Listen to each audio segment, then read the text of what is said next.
The BCCI Central Contracts for the women cricketers were announced some days ago. A lot of straightforward additions and inclusions there.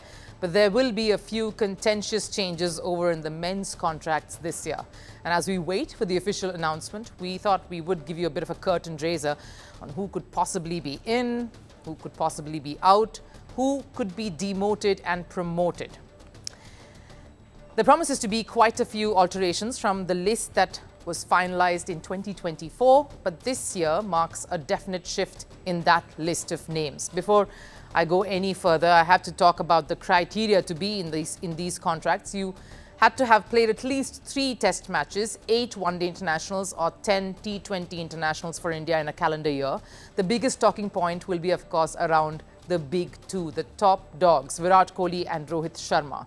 The contracts were announced around this time, in fact, a little earlier last year. And just some months later, India, of course, lifted the T20 World Cup. And 3 top stars, Rohit Sharma, Virat Kohli and Ravindra Jadeja, announced their retirement from international T20 formats. That, of course, they continue to feature in other formats through the rest of the year and, of course, the IPL as well. But all of them, all 3 of them, Rohit, Virat and Jadeja, currently hold A+ grade contracts alongside Jasprit Bumrah. That's a retainership fee of 7 crores, which is around $840,000 a year. The BCCI seems divided on whether to persist with this structure for these 3 players in a year that has a T20 World Cup, which means many T20 internationals lined up for the year. Let's take a look at how many matches India is set to play this year, barring, of course, the IPL, as that doesn't come into these calculations. This is, of course, tentative schedule, as the dates and scheduling of a couple of series is yet to be finalized. And over and above this, of course, there is the T20 World Cup. So you've got that many number of test matches. You, of course, have 6 one-day internationals and 8 T20 internationals. This, of course, barring the T20 World Cup, and that is set to take place in the subcontinent, India being one of the venues. So you are technically looking at a heavy-duty T20 packed year. So the conundrum is obvious, whether to preserve and respect the stature of Rohit Sharma and Virat Kohli as superstars and retain them in the A+ category this year, or demote them, considering this will not be a packed year compared to some others who will play across formats like Jasprit Bumrah, Shubman Gill, Yashasvi Jaiswal, KL Rahul and Rishabh Pant, to name a few. When there is, of course, talks of demotion, there have to be ones of promotion too, and this will be more than that for Shreyas Iyer, who is set to make a dramatic comeback and return to the contracts after what has been a very trying and challenging year. Yet, one where he punched hard and proved a point or 2. So how did a central contract, of course, contract-less year, go for Shreyas? Well, very gloriously. Under his leadership, Kolkata Knight Riders clinched a memorable IPL title, their first in some years. He went back to the domestic circuit like promised, led Mumbai to a Saeed Mushtaq Ali triumph, and of course found his feet in red ball cricket as well, where under the captaincy of Ajinkya Rahane, he scored close to 400 runs in the Ranji Trophy season. So a massive comeback expected for him. Let's talk promotions to higher grades. India's T20 captain, Surya Yadav, is also set to get one. He's had a consistent run in this format and has been a motivational leader for his players.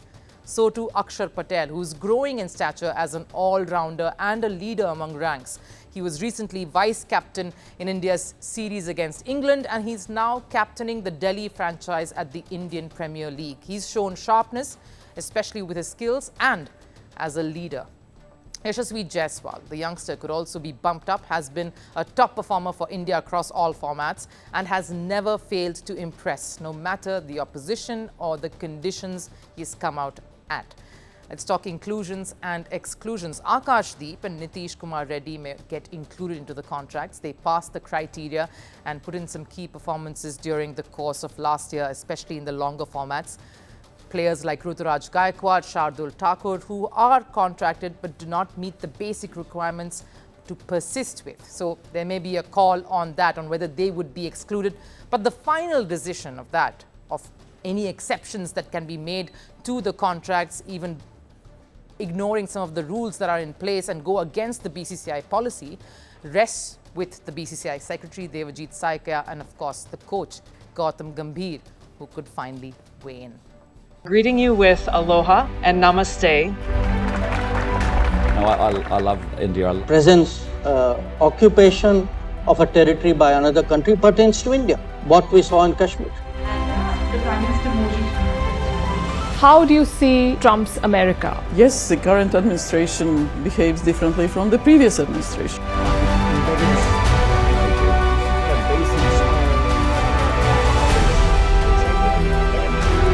Are you saying that there are foreign powers who are trying to bring down the current government in Syria? Exactly. Bluntly, Iran, maybe Russia too. Prime Minister Modi committed to South-South, cooperation. Not over 50%. Is Ukraine prepared to pay the price for that peace? No compromises at the cost of territorial integrity and sovereignty.